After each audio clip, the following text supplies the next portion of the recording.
Welcome to Pressure Point. I'm Brad Newcombe. We all love a good story. As children, we beg our mother or father to read us just one more or to tell us our favorite over again. As adults, we long to find that book that we can't put down. And of course, that's why we go to the movies, to see stories come to life on the big screen. There's a movement in the church and in theology to recover the centrality of storytelling. And with me to talk about this is Dr. Brian Thorpe, who is a minister at Mount Seymour United Church in North Vancouver. He's also a storyteller, and of course, as all storytellers are, he's a lover of stories. Welcome, Brian. It's good to have you here. It's good to be here, Brad. Okay, how did you get interested in story? Well, I'd always been a reader all my life, and I had read for diversion, read when I was lonely, all of that sort of thing. And all through high school, I did well in English, but I went to high school at a time when the curriculum was fairly traditional. It was, you know, basics of English literature, largely 19th century male writers and Shakespeare. That's what we studied. And it was when I was in university, and about the same time that I was thinking of going into theology, that I came upon Margaret Lawrence's novel, Stone Angel. And that novel had such an incredible impact on me. I mean, I to this day can't really describe how powerful it was. What happened? I mean, what happened when you read the Stone Angel? Well, it was partly that it was the first time in my life that I had read a story that came out of my own culture. I grew up on the prairies, and of course Lawrence grew up on the prairies as well. And it was Canadian. And this is indicative of the educational system. It absolutely startled me that something so engaging and so good could be Canadian, because I really hadn't read Canadian prior to that. But more important than all of that, the things that were stirring around inside me, things I was trying to understand about life and about emotions and sexuality and vocation, all of those things, somehow they became clearer in this story of a 90-year-old woman, which in one way could be no more, or not as remote as you could imagine from me at 18 or 19. So it was really, it somehow brought something to consciousness within me. And that's when I discovered something about the power of story. So then what is it that's in a story that can make that happen? Well, part of it is a kind of catharsis. I think for a lot of us in our life journey, we go through an incredible loneliness, particularly at the most important parts of our lives. Feeling loss, falling in love, feeling despair and hope and all of those things. And the way it's particularly acted out in us, in a lot of ways we feel that somehow this is our journey and that we're on it alone and no one else could possibly understand. And when we read a story that moves us, a story in which we really care about the characters and about what happens to them, we suddenly discover that we're not alone, that these deeply felt emotions that we can't articulate are being articulated there. And it creates for us, it seems to me, a kind of catharsis, a healing of the loneliness. That would be my way of seeing it. Okay, so then are you saying that when you read Margaret Lawrence's The Stone Angel, even though the story is about a 90-year-old woman, are you saying that you saw parts of yourself in her? Yeah, I did. As I say, there's probably nothing much more remote than a 90-year-old woman from a 19-year-old boy in Saskatoon. But this woman had lived her life repressing that which was most important in her for the sake of proper appearances. That's one of the central themes of the story. And somehow that, for me, resonated. It told me that what I had been doing had been done by somebody else, but more importantly, there was a kind of liberation that came at the end of the story that said, if this 90-year-old woman can do it with all of the things going against her, then I can too. Okay, so in other words, you changed. Yeah. Okay, you changed. Yeah, I changed. So it's true then that stories have the power to change us? Absolutely. As a matter of fact, I can't think of anything else that does that as powerfully for us. So in other words, you're saying, in fact, that stories change us more than anything else? Yeah. Okay. I mentioned in the intro that the church is trying to recover the centrality of storytelling. That's right. And I suppose the church wants people to change in some way, hopes. That implies that the church lost the art of storytelling or forgot it or something. Is that true? What would you say to that? I think that's very true.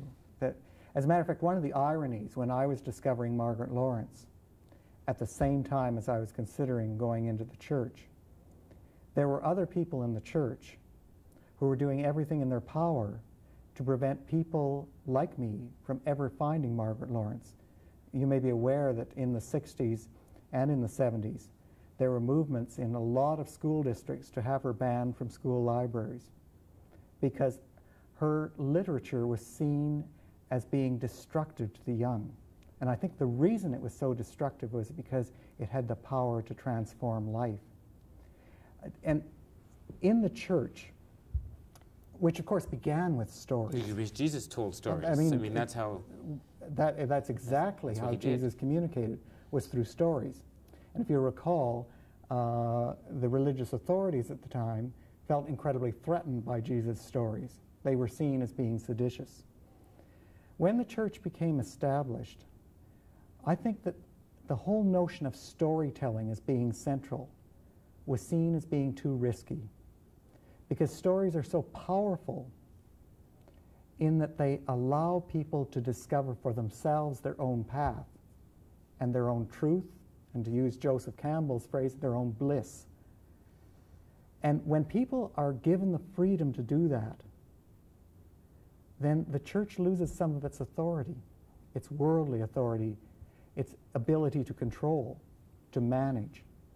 And ever since the church became a powerful human institution, when Constantine made it the official religion of the Roman Empire, there has been this ongoing tension within the church between that part of the church which wants to hold on to the notion that people can be empowered to discover their own truth in their own way, and those, on the other hand, who want to see the church as an instrument of control and of authority over people. And the controlling, authoritative people are the ones generally who've won out. Now, how this relates to storytelling is that if you want to control people, rather than telling them stories that are going to enliven and free up their imagination, it's far more effective to talk about doctrine and morality. In other words, to set up a system of rules, of ways of behavior that are monitored by the priestly castes, and to tell people that that's really what life is about. In other words, it's obedience. Not obedience to God, but obedience to the church, to institutions. And so we understand that happening. We see it happening in the medieval church, with its emphasis upon the authority of the Pope and of the priesthood. We see it in the Protestant church when it takes the Bible, marvelous storybook, and turns it into a kind of repository of literal truths that are meant to suppress people's imagination and prevent them from starting off on their own journey and discovering their own truths. I think storytelling has always been threatening to the church, and that's why, at the same time as I was discovering Margaret Lawrence, there were a number of very prominent people in the churches in Canada who were doing everything in their power to suppress her. I find it interesting when you talk about the Bible and how it, in a sense, it is a book of stories. Yeah. And yet, I think the way in which the church has often preached from the Bible, the way ministers have often preached, has led a lot of people, either inside and many of them outside the church, to think of the Bible as a book of rules. That's right. That's right. When it was a book of stories of people's choices, the many choices that they make. Yeah. When we read a story, go ahead. By the way, the Bible does have rules. It is a book of rules. Right, I mean, okay. But what I'm saying is it's not exclusively that, but you'd sure never know that from a lot of contemporary expressions of religion. Okay. Okay. When we hear stories, Yeah. and we see ourselves in stories, Mm-hmm. what are the things that give us that sense of freedom, as opposed to doctrine or dogma or morality, laws? What is it in the story that does something that somehow engages us, somehow stirs things up inside us? What is it? Okay, I think, for example, if you constantly tell people you've got to be kind, this is one of the rules, you've got to be kind. Mm-hmm. That's taken in and it becomes an ought. And what it generally produces is incredible guilt in those moments in our lives when we're anything but kind, and no affirmation for those times when kindness just springs up out of us. On the other hand, if you tell a story that embodies kindness, particularly a story that's real, because the real stories are of people incredibly flawed who do amazing things. If we tell a story in which kindness is enacted, and if it triggers within us our own memories of those moments within us, then that's a much more powerful way of teaching, a way of being. It works the other ways too, not just in terms of those things that we consider positive virtues. It also is true in terms of the horrific parts of being human. After the last war, Elie Wiesel, who is a survivor of the death camps, came out, and of course anyone who went through Auschwitz and Buchenwald and the other horrors of that time had no words to describe the kind of horror of what humanity had done to humanity in that time. And for Wiesel, the thing that seemed left to do was to tell stories. And he became a novelist, a storyteller of that time. And I think for people who feel the horror of human evil, to sense in the storytelling of someone who survived the Holocaust a kind of hopefulness in the fact that we have the capacity to tell the stories, yes, even of human horror, and in that discover something about what it is to be human. That's far more effective than all the hectoring about human wrong. And of course, making things very abstract and theoretical, and yet statements precisely about God or the human condition, I mean, which we can't relate to, but a human story, yeah, we can. I mean, who knows what sin means anymore? Don't ask me. What is sin? Don't ask me. And yet you hear the church proclaiming it all the time. We say prayers of confession. We talk about our sinfulness. I imagine that the vast majority of the people in the pews, if they were genuinely honest, would say they really don't understand that concept.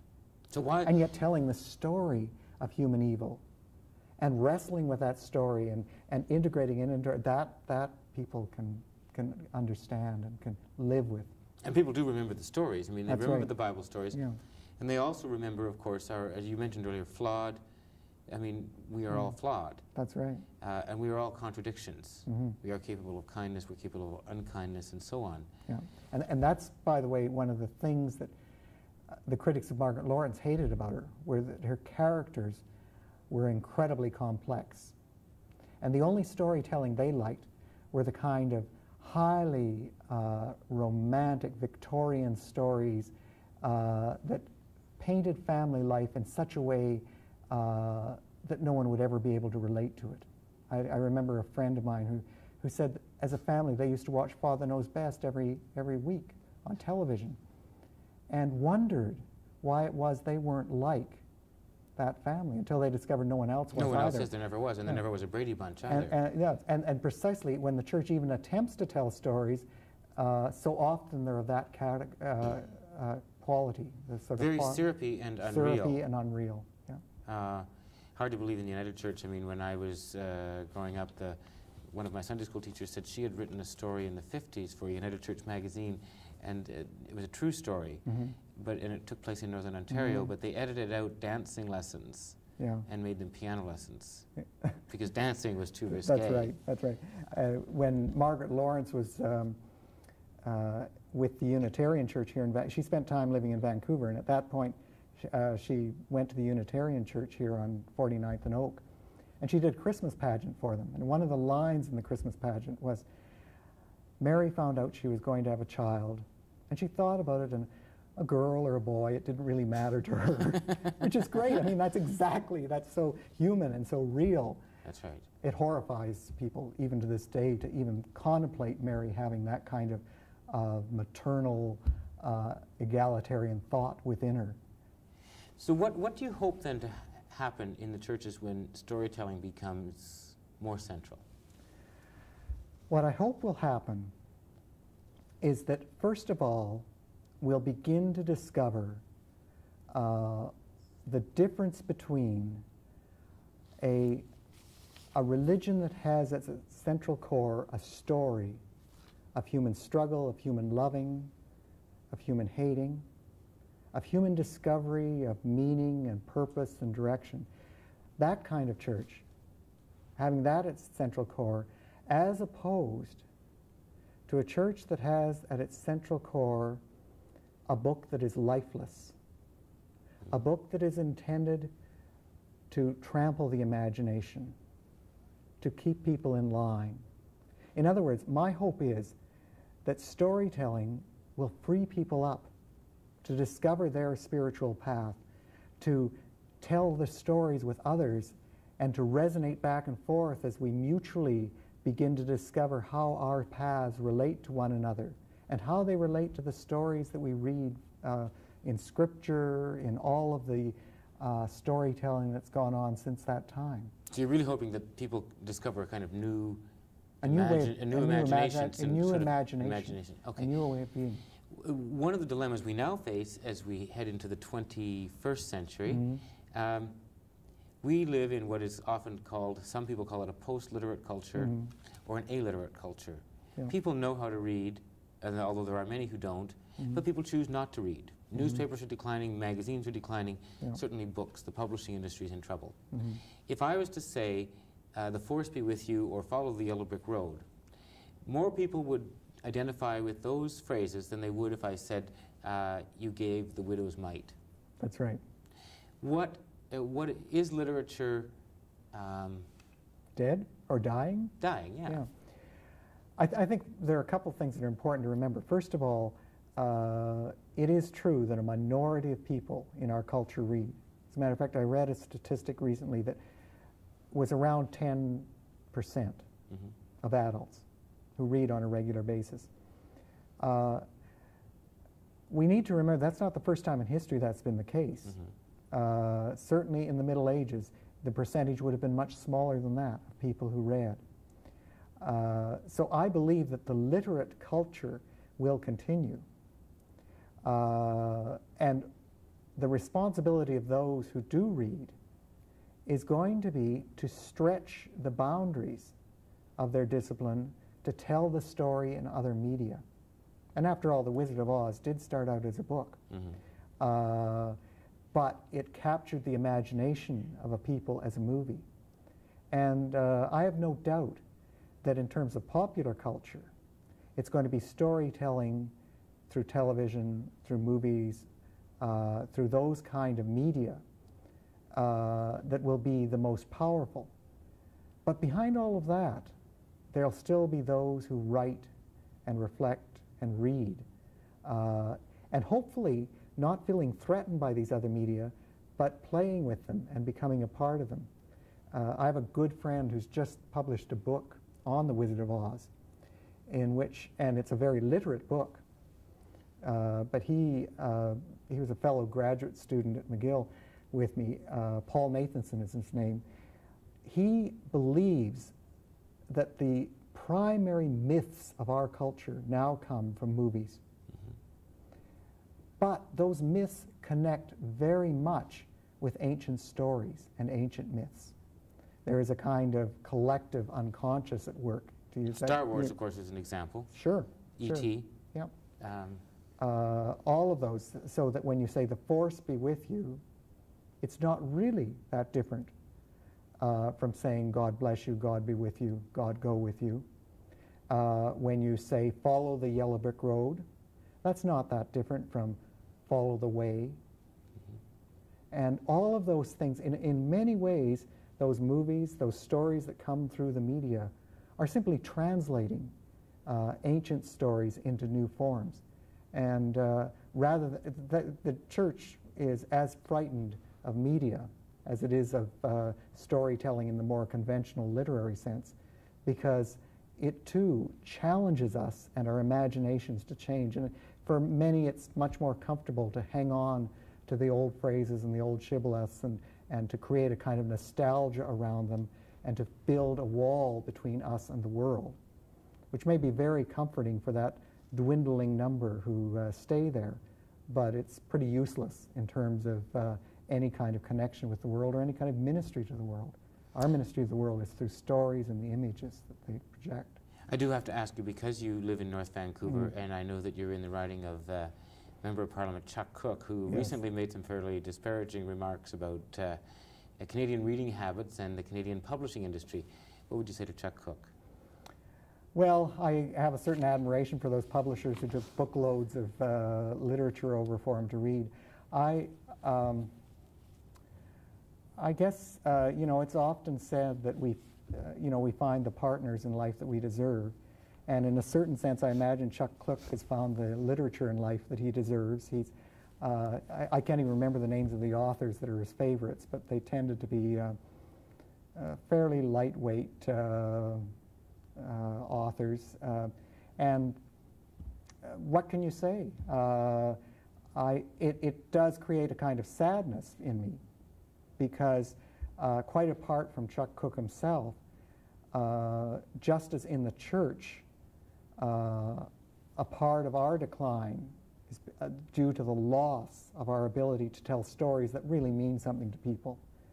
I think in our nation, our inability to tell stories is also contributing to the incredible losses we're feeling as a nation.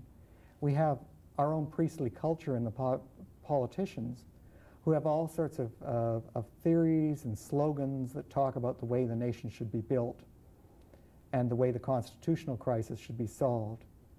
But the real tragedy is that we don't read or tell each other's stories.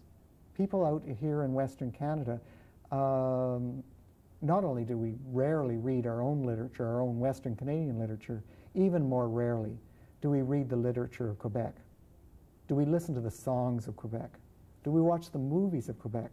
Do you know, if we did that, we would discover far more than anything any political theory could tell us about how this nation is to be. Or traveling caravans or whatever. But that's right. And in fairness, the same thing in Quebec. Right, vice versa. It works both ways. I mean, across cultural exchange. And I think that's what Chuck Cook has missed. He doesn't understand the power of storytelling and the transforming effect it could have on us. It sounds like a lot of us haven't understood it, though. Oh, yeah. Each of our lives is a story. Why are we so hesitant to share them? I think it's partly another author, as a matter of fact, the writer I did my doctoral thesis on, Robertson Davies, talks about, in the Canadian consciousness, this incredible tension between our desire to present ourselves to the world as a Scottish banker, to assume that the human heart is little more than a cash register, and on the other hand, a northern mystical experience that's there for us. And the storytelling reaches out to that end, and yet we draw back and content ourselves with being rather dreary accountants in the midst of it all. Margaret Lawrence says much the same thing when she talks about the break of proper appearances. You know, this culture of ours, which was so influenced by Protestant Puritanism, and even people who have long since stopped going to church still have this in their bones. this notion that anything that triggers the imagination, anything that's of beauty, anything that excites the heart and causes us to dance is suspect. It's emotional. And we, after all, are to rationally contemplate how we are to be in this world. I think those are the kind of tensions that are at work that restrain us and restrict us. We don't like to tell our own stories because they involve sex, because they involve anger.